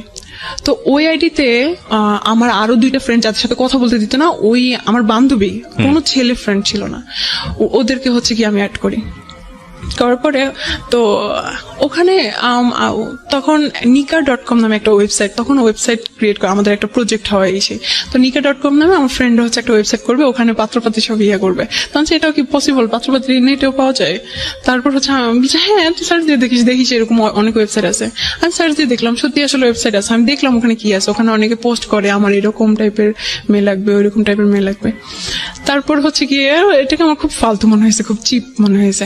ওখানে ওইটাতে আমি দেখার পরে ওই সাইডে আরো অনেক সাজেস্ট আসে যে ফাইন্ড ট্রু লাভ, তারপরে হচ্ছে গিয়ে ডেটিং সাইট এরকম। সো ফাইন্ড ট্রু লাভ, যে ট্রু লাভ এরকম ট্রু লাভ পাওয়া যায় না, এইদিকেও ট্রু লাভ পাওয়া যায় এরকম। তো আমি হচ্ছে কি খুব ইন্টারেস্টেড ছিলাম। আমি হচ্ছে গিয়ে ক্লিক করে দেখি যে ওখানে প্রথম যে পোস্টটা, আমি ওখানে ঘুরেও দেখি নাই যে কি আছে, 2-3 দিনও ছিলাম না ওই জায়গায়। ফার্স্ট যেদিন আমি হচ্ছে করি, যে দেখি যে একটা ছেলে পোস্ট দিছে, একটা সিরিয়াস মনের গার্লফ্রেন্ড চাই, সিরিয়াস, যে হচ্ছে গিয়ে হ্যাঁ করবে না। তো আমি না আসলে হচ্ছে গিয়ে ট্রাই করার জন্য আসলে দেখি কি করে, ও আসলে কি কথা বলে। আমার আইডিতে কিন্তু কোনো ছবি ছিল না, কোনো পোস্ট না, কিছু না, ওটা দেখতেই ফেক আইডির মতো দেখা যায়, যে আইডিতে আমি আমার ভাবির সাথে কথা বলতাম। তারপরে হচ্ছে গিয়ে ওই আইডিতে আমি জাস্ট একটা হাই দিই, আমি চলে আসি, ওখান থেকে স্কিপ করে আমি আমার আইডিতে চলে আসি, আমি করি। তারপরে হচ্ছে গিয়ে দেখি কতক্ষণ পর আবার যে দেখি ওই ছেলে আমাকে হ্যালো বলে হাই। তো আমি বলছি আমি বাংলাদেশ থেকে, please don't think that I am fake or something like that. ফার্স্টে কোথা থেকে ছিল? আমি না তখন ওর প্রোফাইলটা চেক করি না, যখন ওর দেখতেছি রিপ্লাই দেওয়া শুরু করছি তখন আমি চেয়ে দেখি ও হচ্ছে শ্রীলঙ্কান, বাট ওর ফেসটা হচ্ছে কি খুব ইয়ে টাইপের, ঠিক আছে। তো আমি ওকে অনেক কথা হয়, তো বলতেছে যে আমি হচ্ছে কি ছবি দেখতে পারি, আমি নিজে থেকেই বলতেছি যে আপনি চাইলে আমার ছবি দেখতে পারেন, কিন্তু আমি আমার ছবি হচ্ছে গিয়ে প্রোফাইলে দিতে কমফোর্টেবল ফিল করি না। তারপরে বলতেছিল যে আচ্ছা ঠিক আছে, হ্যাঁ অবশ্যই অবশ্যই, আমি কার সাথে কথা বলতেছি আমি দেখতে চাই।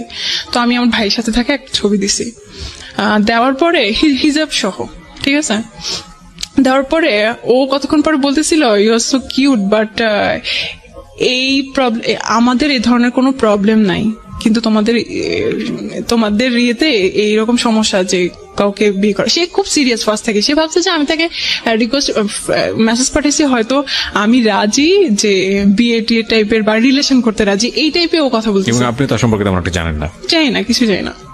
তারপরে হচ্ছে গিয়ে আমি বলছি আপনি কি শ্রীলঙ্কা থেকে, আমি তখন হচ্ছে গিয়ে বানানটা ভুল করছি, শ্রীলঙ্কা লিখছি, শ্রীলঙ্কা, তো হাসতেছিল এভাবে।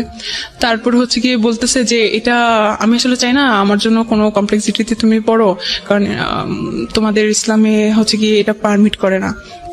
তো আমি বলতেছি যে আল্লাহ, তাই নাকি, আপনি মুসলমান না? আমি তখনও দেখি নাই, আমি প্রোফাইলে দেখতে পাচ্ছিলাম না। তার বলছে না আমি বুদ্ধিস্ট। তারপর আমি বলতেছি যে ও, আমি এটাকে কিছুই মনে করি না, কারণ আমি তাকে বিয়ে করতে যাচ্ছি নাকি। আমি বলতেছি যে হ্যাঁ সমস্যা নাই, you can stay with me as a friend.